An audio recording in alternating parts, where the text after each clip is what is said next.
തന്റെ ഭാര്യ സഹോദരി പുത്രനായ KP സുധീർ നമ്പ്യാരെ Kerala state industrial enterprises MD ആയി നിയമിക്കാൻ തീരുമാനിച്ച വിവരം പുറത്തുവന്നതോടെയാണ് വിവാദങ്ങൾക്ക് തുടക്കമായത്.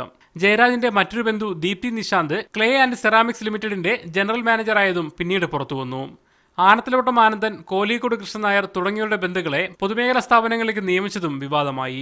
വിവാദങ്ങളോട് ആദ്യം നിഷേധാത്മകമായാണ് EP ജയരാജൻ പ്രതികരിച്ചത്. എന്റെ ബന്ധുക്കൾ പല സ്ഥലത്തും ഉണ്ടാവും. അന്നിപ്പോൾ എന്റെ മുമ്പിൽ ഇതുവരെ അങ്ങനെ ഒരു പരാതി വന്നിട്ടില്ല. വന്നാൽ പറയാം.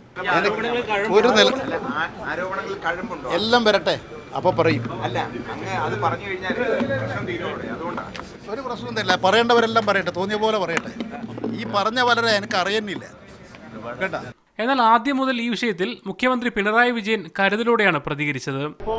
ഇപ്പോൾ EP ജയരാജന്റെ കേസിൽ വന്നത് സ്വജനപക്ഷപാതത്തിന്റെ ഒരു പരിധിയിലായിട്ട് കാണുന്നുണ്ടോ? ഇത് മന്ത്രിസഭയുടെ പ്രതിച്ഛായയ്ക്ക് ക്ഷീണമാകുന്നു എന്നാണ് PS പറയുന്നത്. എന്താണ് പറയാനുള്ളതെന്ന് അറിയാനാണ്. മുഖ്യമന്ത്രിയുടെ പ്രതികരണത്തിന് പിന്നാലെ സുധീറിന്റെ നിയമനം റദ്ദാക്കി. അപ്പോഴും യോഗ്യതയുടെ അടിസ്ഥാനത്തിലാണ് നിയമനമെന്ന നിലപാടാണ് EP സ്വീകരിച്ചത്. എന്നാൽ നിയമനങ്ങൾ പരിശോധിക്കുമെന്ന നിലപാടിൽ മുഖ്യമന്ത്രിയും പാർട്ടി സെക്രട്ടറിയും എത്തി. ഓരോ സ്ഥലത്തും പോയിട്ട് അഭിപ്രായം പറയുന്നുണ്ട് പാർട്ടി സെക്രട്ടറി. പാർട്ടി സെക്രട്ടറി എന്നുള്ള നിലയിൽ ഇപ്പം ഞാൻ പറഞ്ഞ ആധികാരികമായി പറഞ്ഞതാണ് പരിശോധിക്കുന്നത്. അത് പാർട്ടി സെക്രട്ടറിയായിട്ട് 14-ാം തീയതി യോഗം കൂടും. ആ 14-ാം തീയതി പാർട്ടി സെക്രട്ടറി ചർച്ച ചെയ്യും. വിവാദം സർക്കാരിന് മങ്ങലേൽപ്പിച്ചതായി VS പ്രതികരിച്ചു.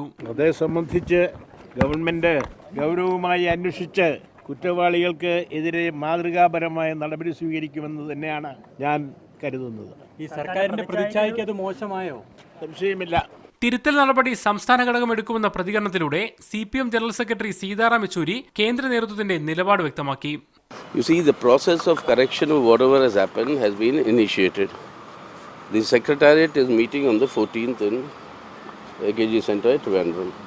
They will take the appropriate decisions and you will all be informed. So there will be corrective action. Yes, obviously. Corrective action includes the resignation. That is...